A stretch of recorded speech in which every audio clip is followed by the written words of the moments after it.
Great, thank you. We'll now welcome Dr. Danny Frank from Alderson Broaddus University.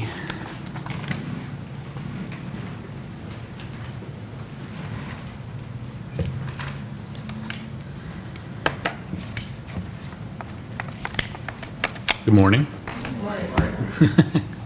You're awake? That's good.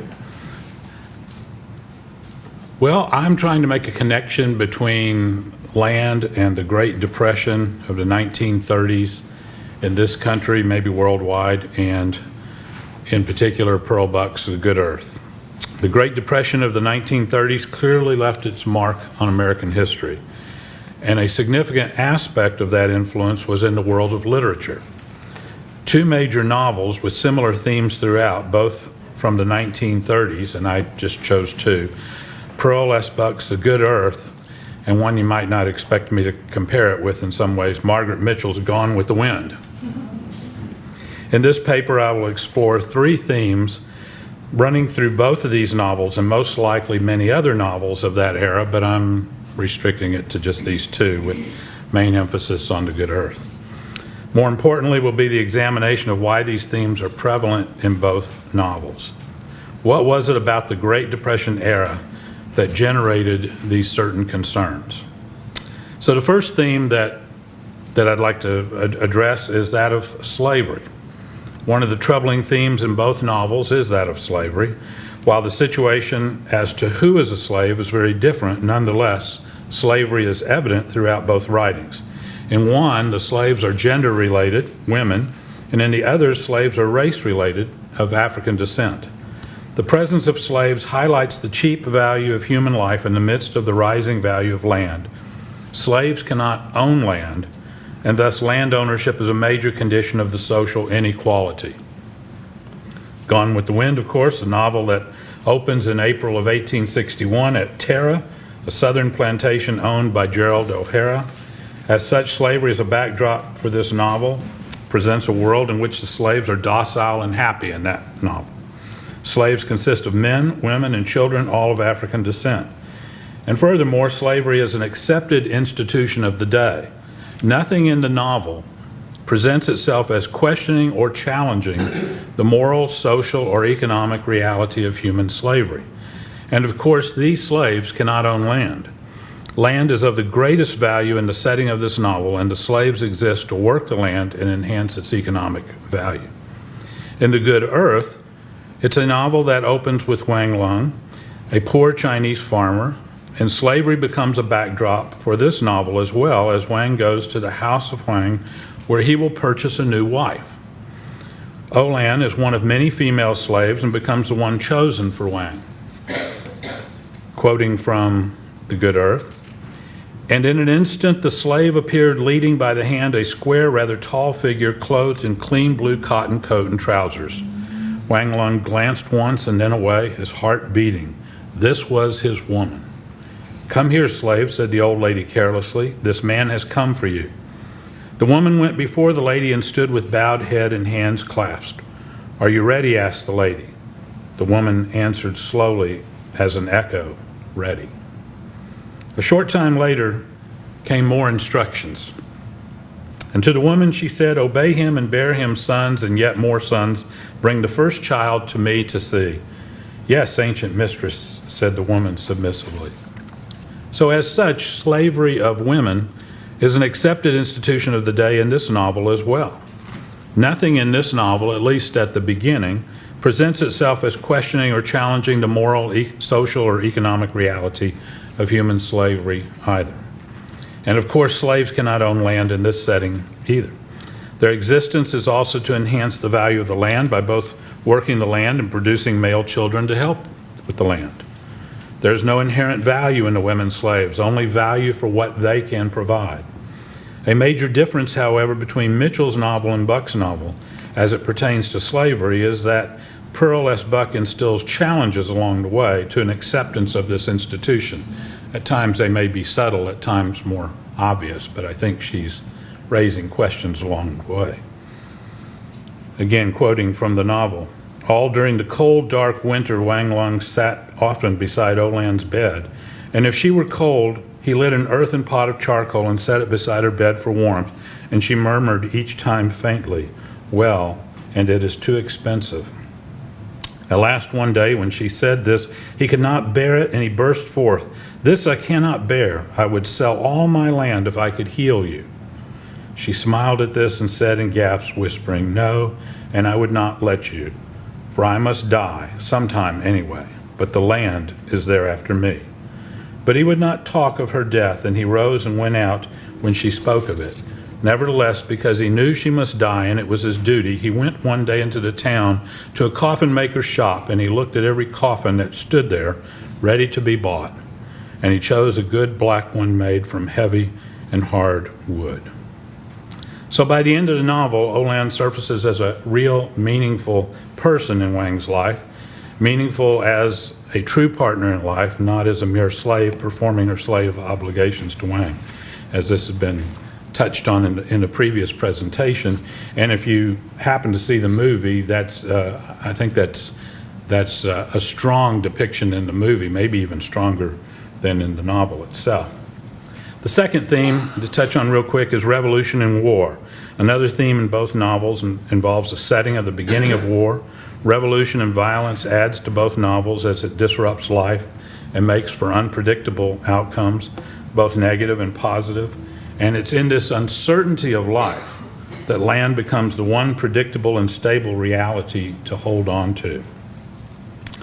You're probably all familiar with Gone with the Wind, so I won't give you that rundown in that part there. But of course, in Georgia at the beginning of the American Civil War, with an understanding or an assumption on the part of the people that this is going to be a short affair, and it changes and becomes something quite different. It disrupts their lives, threatens their ownership of the land, and that becomes a major theme. And of course, it's set in a war that we know of as Americans, a war that took more American lives than all our other wars. So the value of human life is not very high. Likewise, in The Good Earth, the novel is set in China in the early 20th century, also a time of rebellion, revolution, and war throughout the land. It was a China introduced to both the ideas of Christian missionaries and communist political leaders. Best described in the introduction, I forgot to bring it up here, of the 2005 edition that I am taking this from, of The Good Earth. In the introduction, it has this quote. It says, in 1911, the Qing dynasty, which had ruled China since the 17th century, was overthrown, and China descended into turmoil. For the next 38 years, until Mao Zedong proclaimed the establishment of the People's Republic of China, different political groups, including the nationalist and the communist, competed for dominance, while outside nations, most notably Japan, fought to control different parts of this enormous country. Some historians have estimated that as many as 20 million people died in fighting immediately after the fall of this dynasty. And even if this number is greatly exaggerated, it's stated, the death toll was immense during this period of upheaval. So again, we have a setting of war, revolution, rebellion, in which human life is devalued and land is valued. Which brings me to the third theme and the main one, which is land itself. The primary theme of both novels, I believe, is that of land. Land serves as the major motif or symbol around which other themes such as the slavery, war, and uncertainty of life all kind of revolve. The land represents economic value, stability, family, and even religion. And you touched on some of that in your paper as well there. One can lose all, but when one loses the land, one loses oneself. The land is the one true economic, social, and religious value in this world. These are strong convictions pronounced in both of those novels, as well as other literature of the Great Depression era. That which drives and motivates Scarlett O'Hara more than love or family or riches is the land itself. When Scarlett wonders if Tara is still standing, she's really asking if there's anything of certainty and value in a world of uncertainty, a world where human life and all else is cheap. And as war has separated her from the land, it becomes all she desires and thinks about. So in the same way, in The Good Earth, Wang Lung is disrupted from the land due to circumstances of revolution and war, and the land becomes all he desires and thinks about. He wants to get back to it. Again, quoting from that novel, Most of these ragged men had nothing beyond what they took in the day's labor and begging, and he was also always conscious that he was not truly one of them.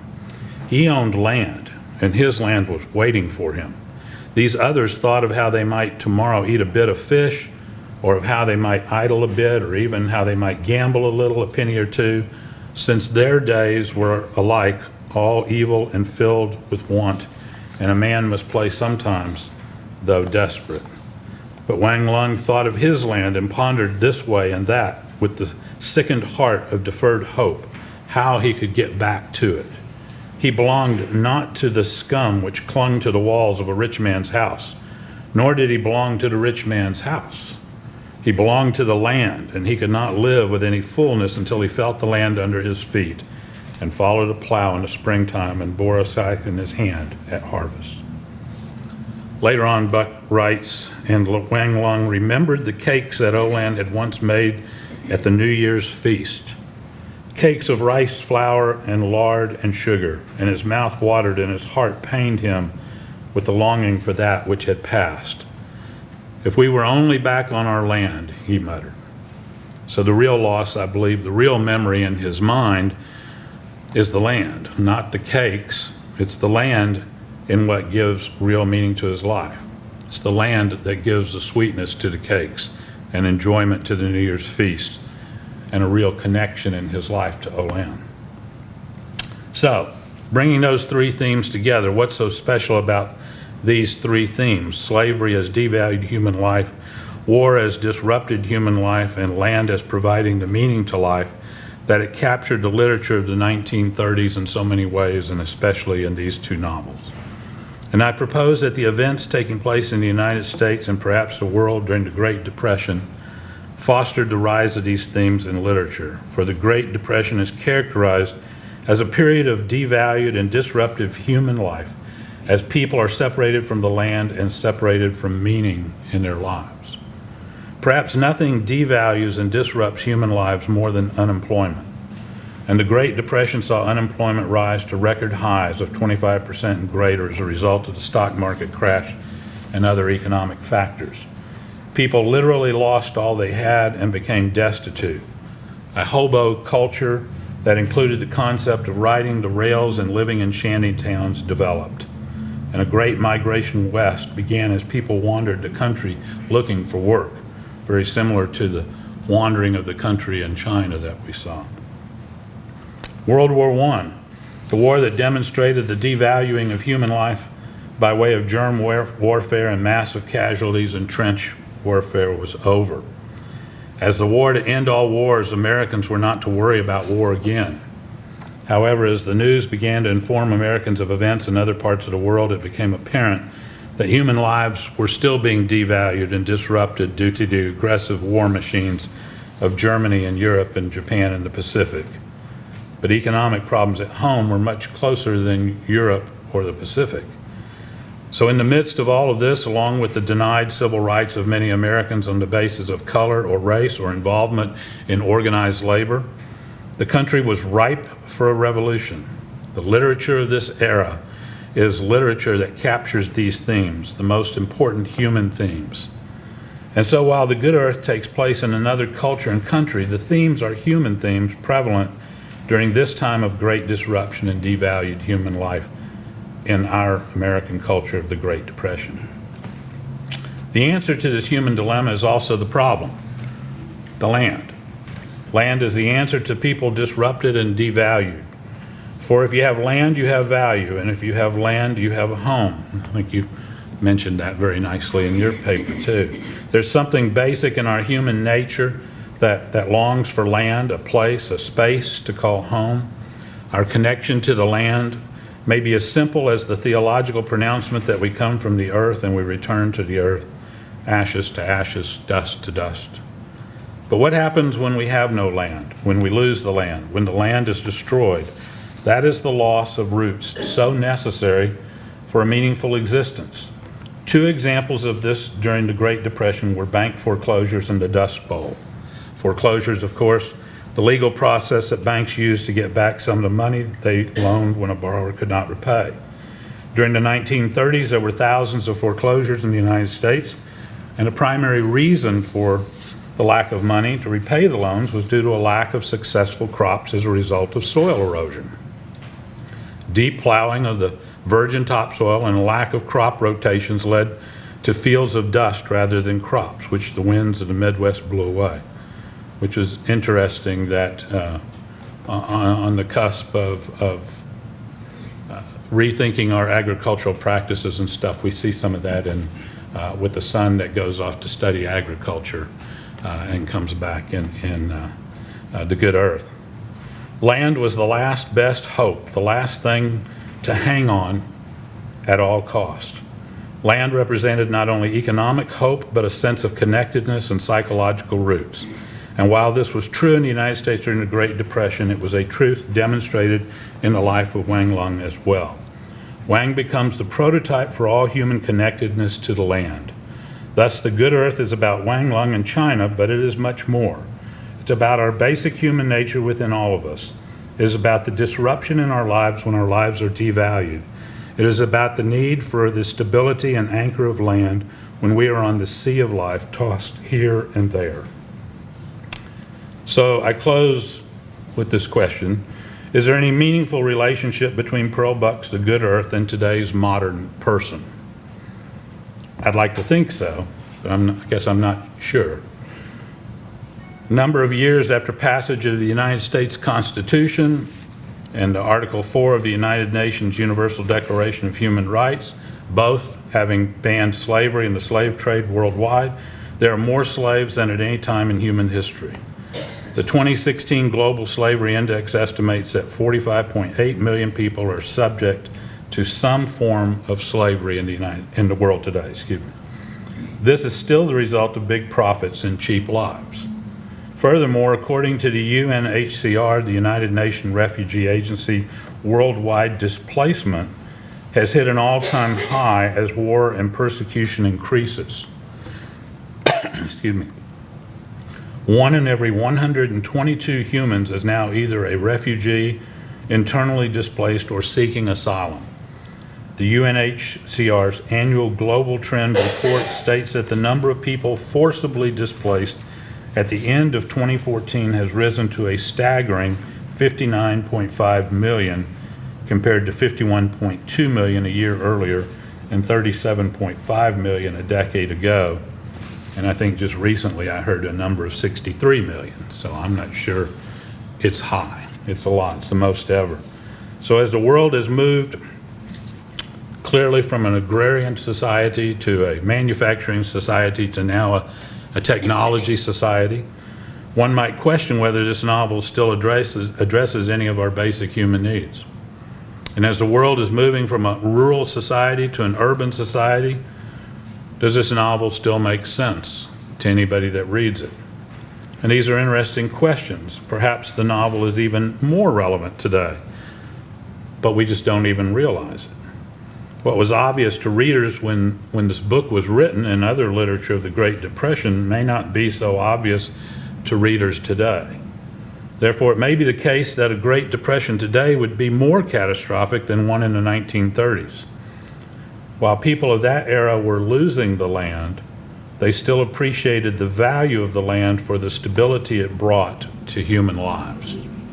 It was their last best hope of sorts to regain the land. In our modern world of GMOs, factory farms, fast food, terrorism, slavery, and refugees, perhaps Wang Lung would have nothing to lose, for perhaps it has already been lost for some time. Thank you.